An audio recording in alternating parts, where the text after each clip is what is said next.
Hi, everybody. Welcome to the IC topic chat for today. It is Thursday, as usual, and it happens to be, oh man, where'd my thing go? I don't even know what day it is. It's in April. We're in April sometime.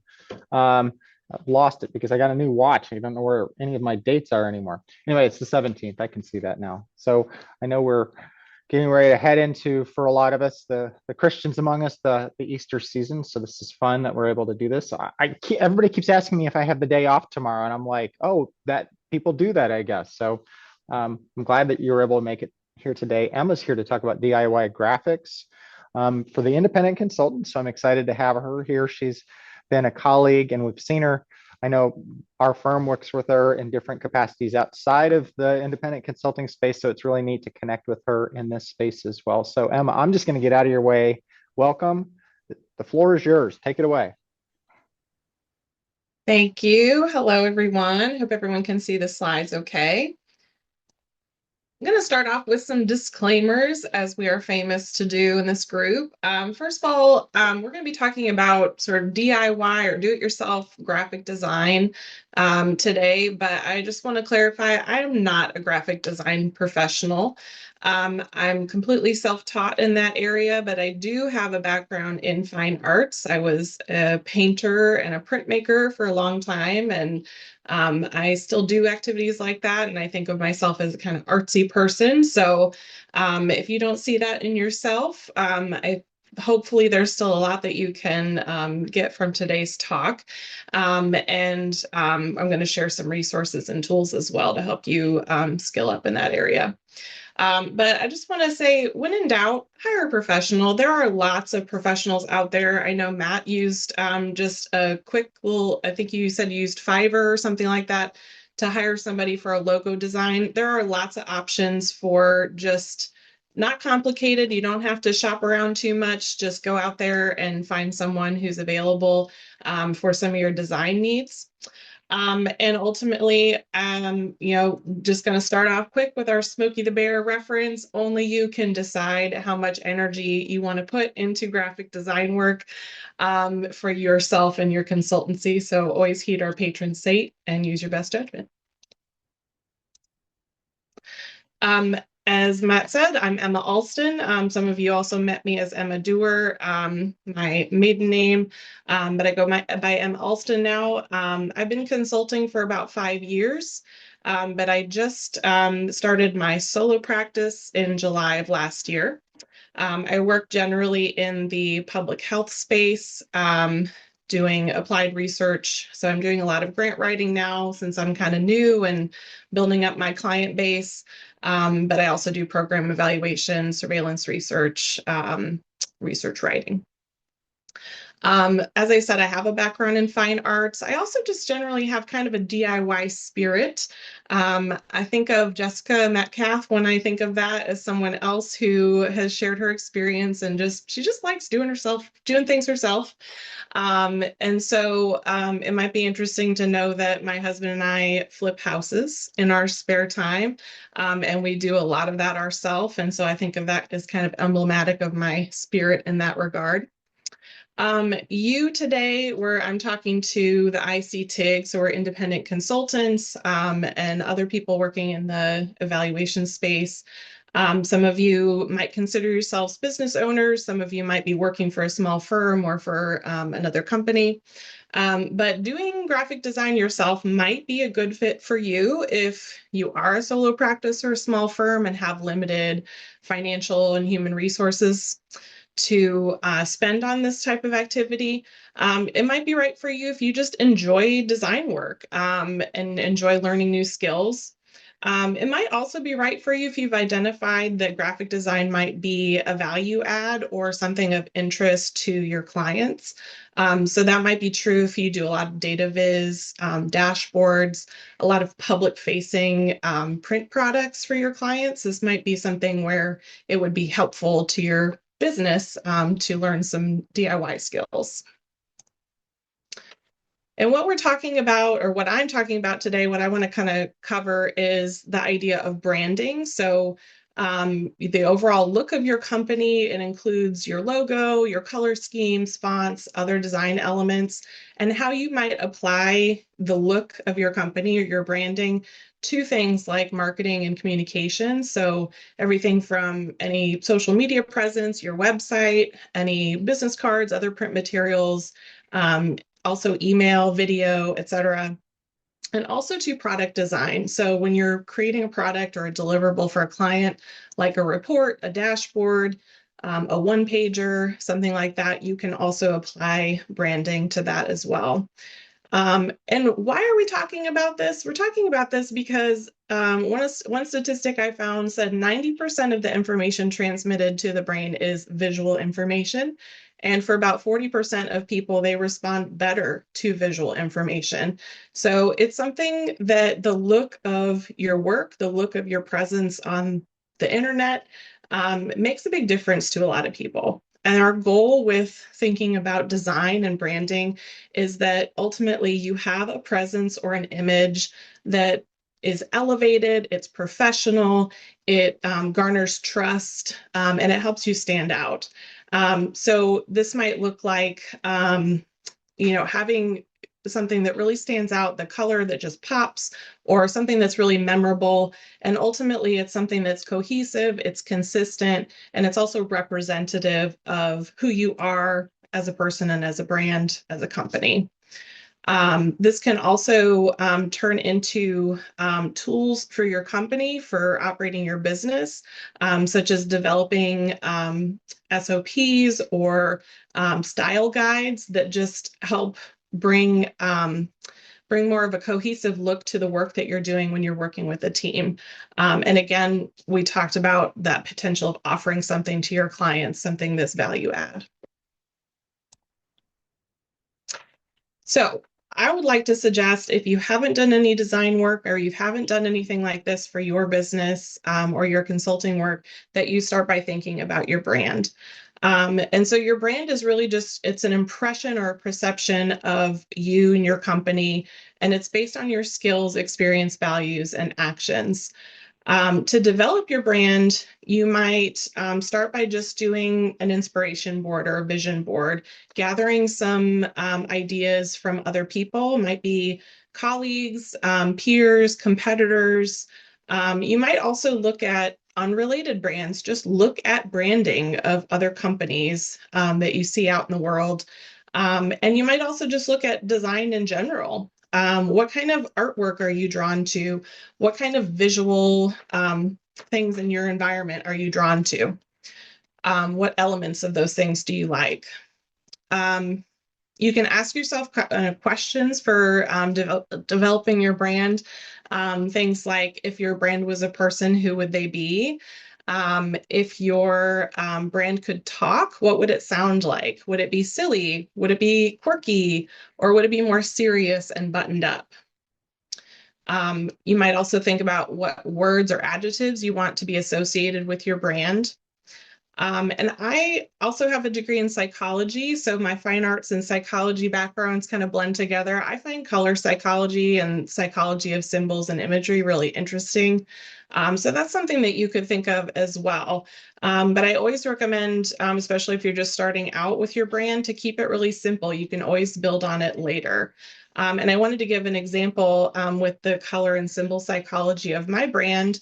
My company is Ginkgo Leaf Writing and Consulting. And my logo, which I designed myself, is kind of a combination of a ginkgo leaf and a light bulb.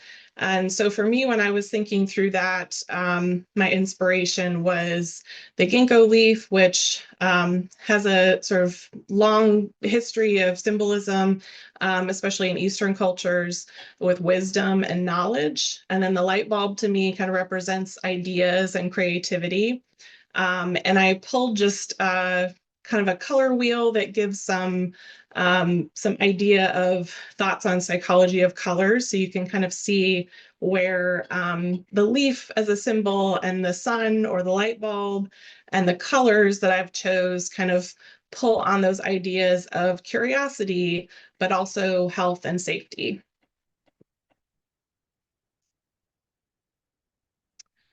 So, one way you can approach developing your brand is by creating a brand board.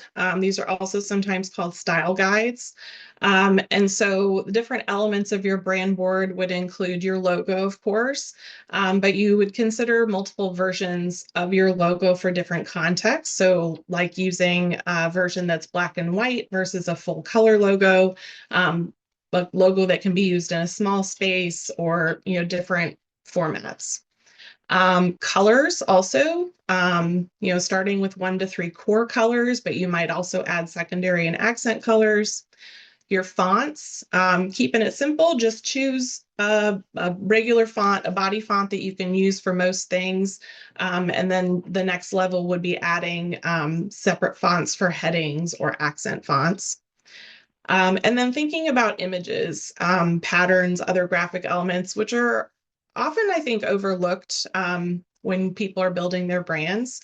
Um, so being conscientious about what kinds of images, textures, icons you might use in your work and how to make sure that those are consistent with your brand and align with each other. So looking at, the color or tone of the pictures or graphics that you're using. If you're using icons, like using a consistent line quality or style or look to them. So it gives a cohesive look and goes with your branding.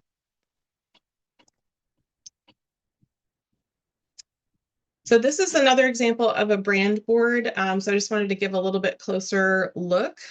So we've got the primary and secondary logos.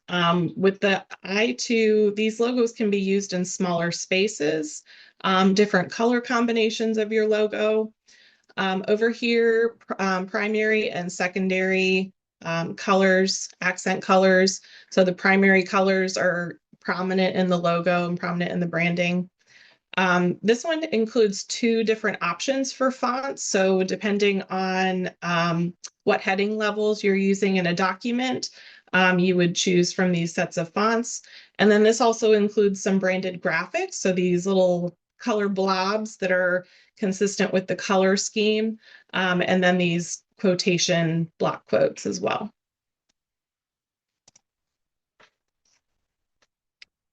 So if you're doing this yourself, you're self-taught, you might want to do a little bit of research on design principles, doing a little reading up, or just making some observations of design work that you like or that seems to be well regarded. So some things that I like to keep in mind, keep your objectives forefront when you're designing something. What are you trying to communicate? What are you trying to persuade? Are you trying to, communicate a particular piece of information? Keep things clear and consistent. Choose fonts based on readability and impact. So the worst thing I think you can do when you're designing something is use a font that is really hard to read. Kind of defeats the purpose, right? And I also want to hone in on images again that take the time, invest in high quality images that are relevant and on brand. I think it really elevates your work when you take the time to do that. Things I don't recommend you do, try to avoid overcrowding your design. So in design work, that's called negative space or blank space, making sure that you're not smashing things together or putting too much information on a page. Overwhelming with too many different elements. And the other thing I wanted to mention with this presentation is don't forget about accessibility. So when you're working with design work, you might have colors, images, and you want to keep in mind your audience and any accessibility needs that they might have. Thinking about color blindness, low vision, vision impairment, things like that, where keeping those things in mind can make sure that your things that you're designing, your visuals are more accessible to people. Speaking of images, I wanted to touch on copyright. So if you don't have experience with this before, it can be a little overwhelming. There's so many images and graphics online that are really tempting to just pull them and use for your work. But do keep in mind that most images you see online are protected by copyright of some kind and can't be used for your business. But some ways that I approach this, one thing you can do is stick to images and graphics that are available inside software that you own. So if you have Microsoft or if you have Canva or Adobe, a lot of those softwares include a package of images and graphics, and those are already licensed for your use. Another option is using a stock photo website. So there's some that are free, there's some that are paid subscription. Those will typically include some kind of commercial licensing for you to use those photos for your business. And then also when you're doing a Google image search, if you're trying to find something there, you can filter your image results by those that are Creative Commons license, which are usually okay for you to use in your work. You can also, if you find an image or a graphic that you really love, you can try finding out who the creator or owner of that is and reaching out them directly for permissions or licensing. But disclaimer, I'm not a professional.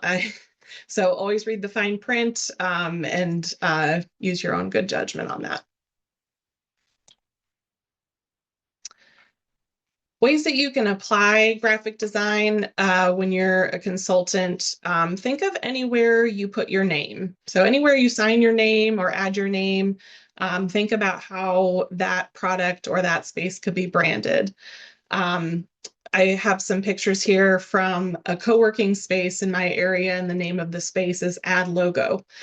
So the idea is this is a space that we've created, but you are inhabiting it. So any space that you are inhabiting, how can you add your brand or your look to that space? So this could include reports, presentation slides, online content, so your website or social media, data visualizations and infographics, any kind of like one pager that you might create, your business cards, other print materials like brochures and letterheads. If you do merch, like if you go to a conference and want to get yourself a shirt. I know Sherilyn showed up to AEA this year with her branded merch, wearing her branded merch. Even your email signature, you could add some branding to that, or your Zoom background like I've done here. A few tools that I wanted to share and resources that I wanted to share. This is not an exhaustive list at all, and I'm not watching the chat, but I'm sure folks are sharing resources there as well.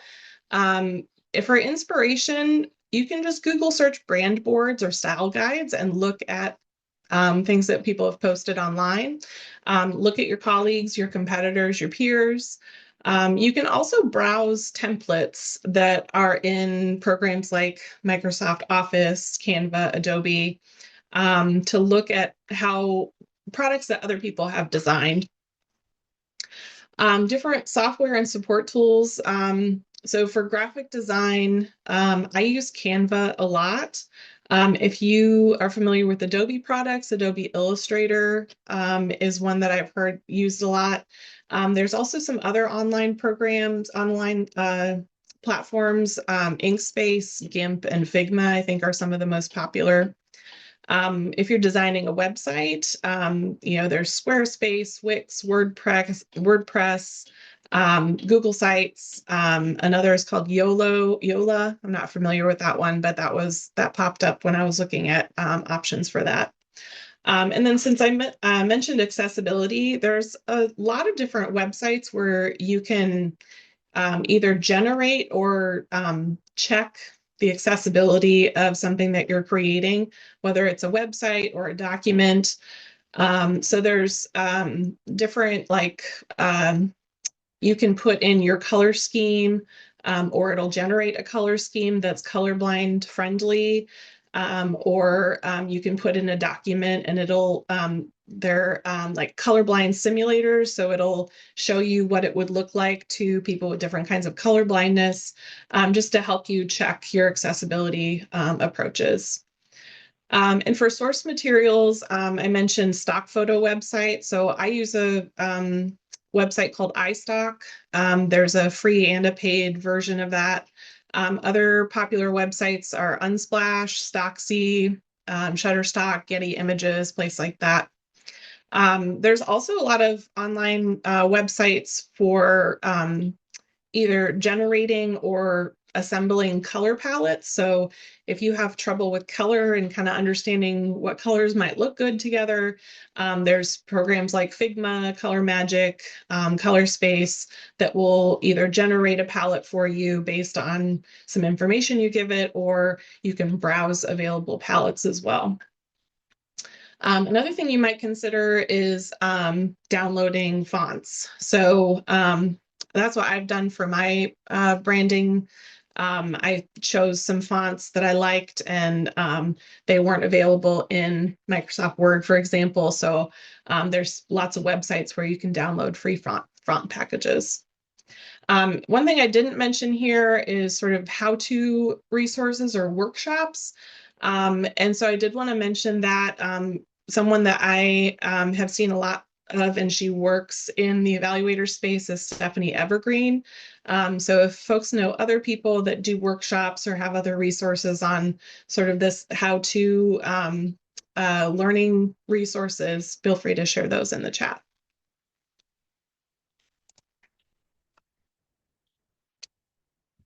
So one tip that I wanted to share, if you don't already do this, you can use themes and templates in Microsoft Office to sort of take some of the work out of giving a consistent look to your products. And you can access that from the Design tab.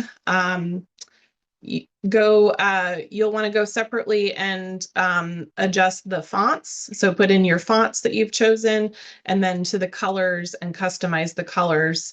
Once you've customized those settings, you can save that as a custom theme, and then it's easy to apply that across different products. You can do it in Word, but you can also do it in Excel, for example. If you're putting together some graphs or charts, you can apply your color scheme and your fonts to your data visualizations in Excel that way. An easy first option if you want to try it out, but you're not ready to like build your own template or build, all the design elements in a document, would be to use templates that are already available. So Word, for example, you can browse templates that they have for different things like reports or your resume, different letterhead templates, things like that. And once you've chosen a template that you like, you can apply your design theme that you've customized in Microsoft. Some more tips that I wanted to share for Word documents in particular. I would suggest trying out like the icons option, which is just under the insert function. There's lots of interesting little icons that you can use. On the slide here, I've shared a couple of examples, just little crops from reports that I've created. This one with the box and the question mark and the key, those are just icons that are available inside Microsoft Word.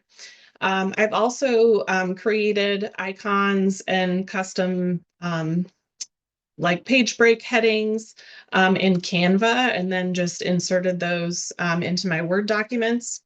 One tip, if you've ever tried to add an image to a Word document, you might have had the experience of like trying to move it or adjust it, and it's like everything goes crazy.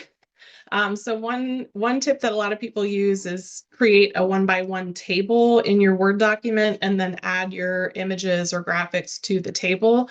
And it just eliminates some of those weird effects when you're trying to move it and adjust it.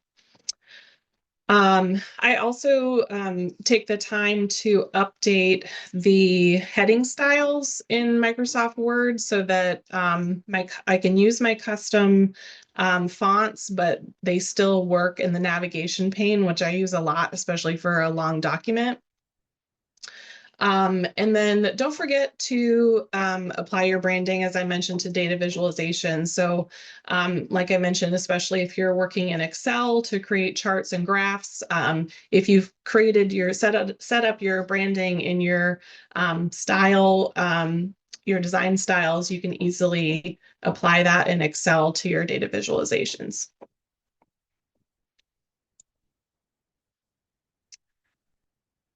To mention sort of how you'd set up a similar brand kit in Canva.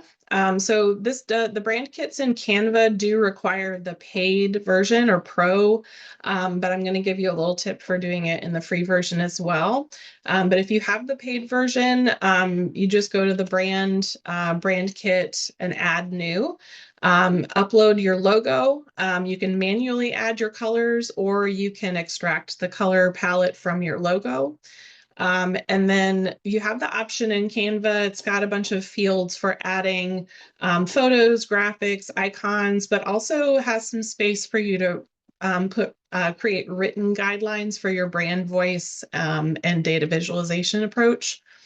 The free workaround in Canva, which I think is one of the coolest features of Canva, is if you upload an image file, such as your logo or some other branded image, the colors from that photo will automatically be extracted and it'll appear in your color options in your color menu.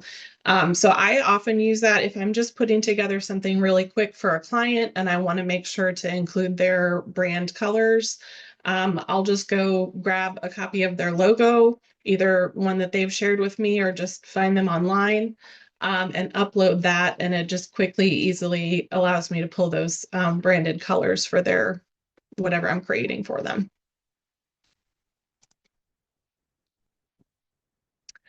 So I wanted to give an example of something kind of quick and easy that anybody could try today. You can do this in the free version of Canva. But for anyone who's on LinkedIn, you know that you have a profile picture that's kind of in a circle and then a banner at the top of your profile. And so there's lots of templates in Canva for creating and designing a custom profile picture and banner for your profile. And so you can just search for those. There's a search bar at the top of Canva. Just type in LinkedIn profile picture or LinkedIn profile banner, and pick a template that you like, apply your branding colors, make any other adjustments you want, and then download those and use them for your profile and banner.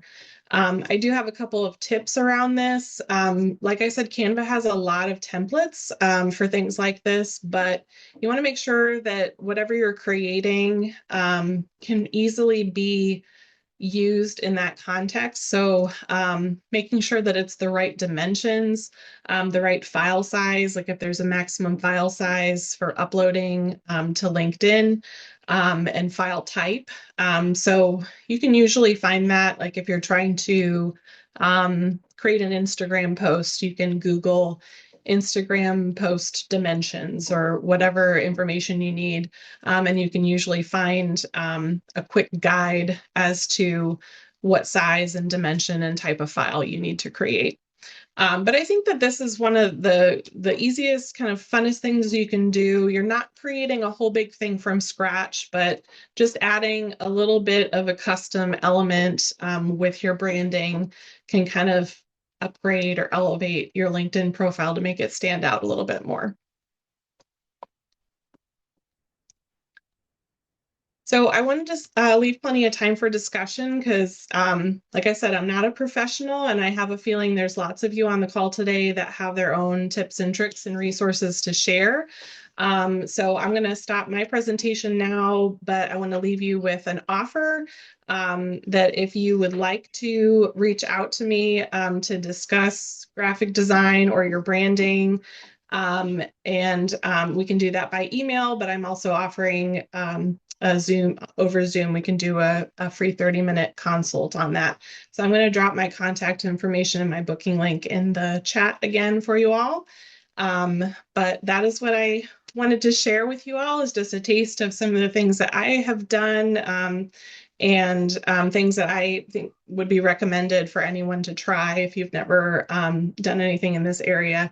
If you're on here and you have someone you've worked with for graphic design, it would be great to hear from you and sort of what you've learned from that experience and what you found helpful and sort of how you feel about the products that you received from that. But otherwise, I will take my slides down and I look forward to some conversation. Thanks, Emma. I think this has got to be one of the most like impactful sessions we've had in a while. I mean, I do my sessions and whatever, but for me, like I learned so much just now. I was taking screenshots of the slides because there's just such good information packed in there. In fact, I put one of those slides in the chat for people so they can make sure they see it and they can reference it. So it's really great information.